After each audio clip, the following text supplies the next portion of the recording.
আসসালামু আলাইকুম। আশা করি ভালো আছেন। আমি 2016 পরে আসছি। তার ছাড়া আমার আইতে যে কার্ডটা দিছে আসার সময় নতুন, তো যে বাসাত প্রথমে আসছি ওই বাসাতে, এটা আমার বানা ভাইয়ের বাসাতে আসছি, ওই বাসাতে রয়েছি। তো ওইখানে কিন্তু দুইবার ব্যাগটা সব আমি ফালাই দিছি, কিন্তু কই এটা আর কি দরকার, এটা তো কোনো দরকার হবে না।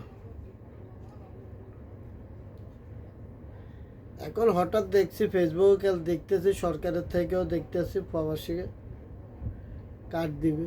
তো চিন্তা করছি যাদের কার্ড আছে তা করে দিতে পারে।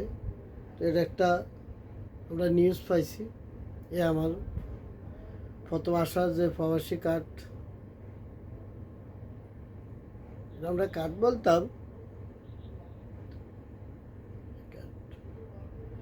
এখন ব্যাগ 3-4টা এখানে পুরানো, সবটি ব্যাগ খোঁজ করতে করতে করতে করতে তারপর দিই পাইছি, আল্লাহর রহমতে আমার কার্ডটা পাইছি।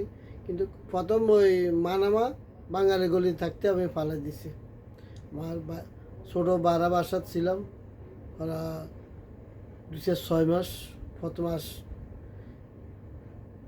এখন যাতে সরকারে যাতে উদ্যোগ নিছে প্রবাসীর জন্য একটা সুযোগ সুবিধা দিবে, এই কারণে আমি কার্ডটা খোঁজ করলাম। অনেক খোঁজার পরে পাইছি। অনেক কাগজপত্র আছে হুরান মুরান, এগুলা ব্যাগ একটা ব্যাগ রাখি দিছি।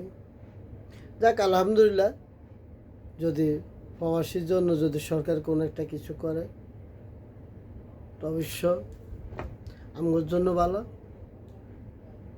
যে আমাদের প্রধানমন্ত্রী তারেক রহমানের যে উদ্যোগ নিয়েছে, যেটা উদ্যোগটা সকলে সফল করতে পারে, আর প্রবাসী যাতে একটু সুযোগ সুবিধা হয়, এই জন্য আমি এই কার্ডটা এখন বার করি দেখাইতেছি। তো যাক, প্রবাসীর জন্য দোয়া করবেন, ভালো থাকবেন, সুস্থ থাকবেন। আর আমাদের প্রবাসীর পক্ষ থেকে প্রধানমন্ত্রীর কাছে আমাদের দোয়া থাকবে, যত আল্লাহ তাকে বিপদ আপদের থেকে রক্ষা পায়, মুক্ত থাকে, এই আমি দোয়া করলাম। সবাই দোয়া করবেন